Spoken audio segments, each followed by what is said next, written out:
afternoon, Philippines. I am Graisa Basa. And I am Angelet Sablat. And we are from JNS News TV.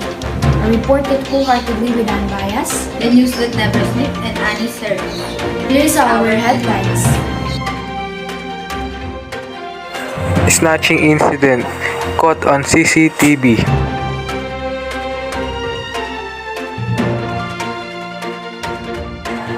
Returning a full blast face-to-face classes.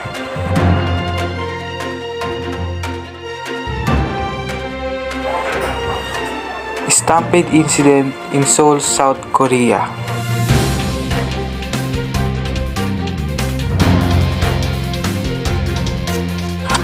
Weather update.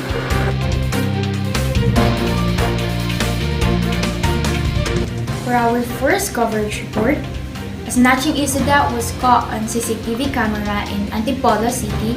Here's a reporter, Victor Caluma, exclusive. Thank you, Miss Basa. Yesterday, October 27, at exactly 4 p.m., while a woman was waiting for a tricycle, man suddenly came in front of her and suddenly pointed a gun at her side and took the bag that contained important things such as ID, cell phone, and money. When the suspect took the victim's bag, the suspect immediately ran away from the area. According to the victim, she did not notice that man because she did not expect that incident. The suspects were immediately arrested due to the follow-up operation of the local police at Antipolo. The suspect was identified as Charles Razonable, or better known as alias Raboles. The suspects were also traced due to the CCTV scattered in the area. The suspects are facing charges of robbery and attempted murder. Sir, what can you say, sir, about what happened to you, sir? No comment. I'm Victor Caluma, reporting JNS News TV. Thank you, Victor Caluma. The next coverage is about the full blast face-to-face of the students all over the Philippines will return on November 3, 2022, with an order from the President.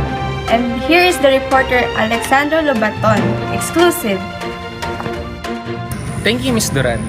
Many students are excited about the return of full face-to-face class after 2 years that is stuck at home and using online distance learning or modular.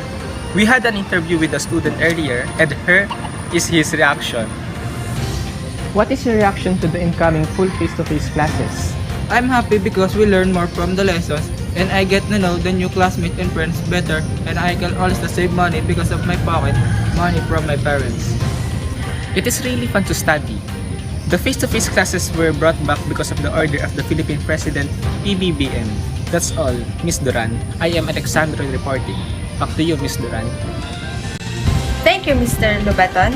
We will have a short break and we will also return after a few minutes.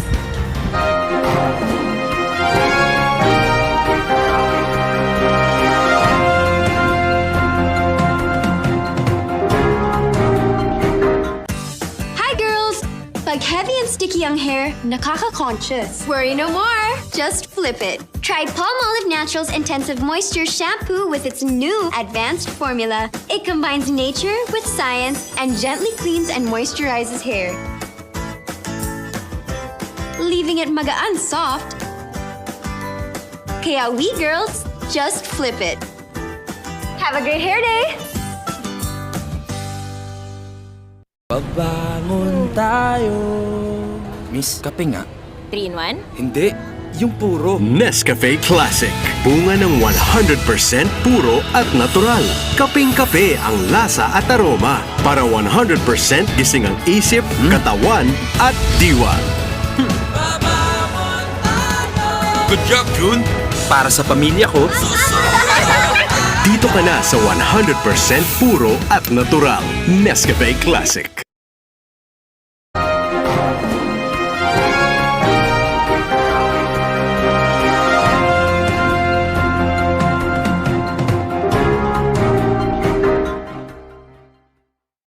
Welcome back, Philippines. Before we proceed to our local news report, Ms. Duran will give us a trivia. What is your trivia for today? Thank you, Ms. Saplad. Our trivia for today is all about Sierra Madre. Do you know that Sierra Madre is the longest mountain range in the Philippines? Spanning over 540 kilometers, it runs from the province of the Cagayan down to the province of Quezon, forming a north-south direction on the eastern portion of Luzon, the largest island of the archipelago. The Sierra Madre mountain range is also known as a backbone of island of Luzon. It shields millions of urban dwellers for the typhoon forming in Pacific Ocean. Do you know that it helps a lot that when there are typhoons that comes to us, especially in the Luzon part? Because she is the one who catches typhoons, or she is the one who weakens when there are a big typhoons. This mountain has many purposes or values in our lives. So I hope that in the years to come, we can still preserve this mountain so that it can continue to give us grace and protect us from disasters such as typhoons. That's it, and thank you. Thank you, Ms. Duran, for your wonderful trivia for today. The next report is about weather. Ms. Alexandra David, how is the weather for today? Good afternoon, Philippines. Here is the update of Typhoon Paeng for today, 3 p.m., October 28, 2022, Friday. Typhoon Paeng maintained its strength while approaching Eastern Samar, Northern Samar area.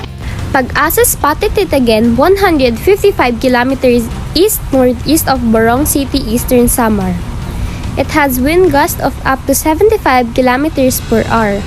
Signal number 2 in Catanduanes, Albay, Sorsogon, Masbate, including Ticao and Burias Islands, Camarines Sur, Camarines Norte, Marinduque, northern portion of Romblon, Quezon including Pulili Islands, eastern portion of Batangas, southeastern portion of Laguna, northern Samar, eastern Samar, Samar Biliran, northern portion of Leyte.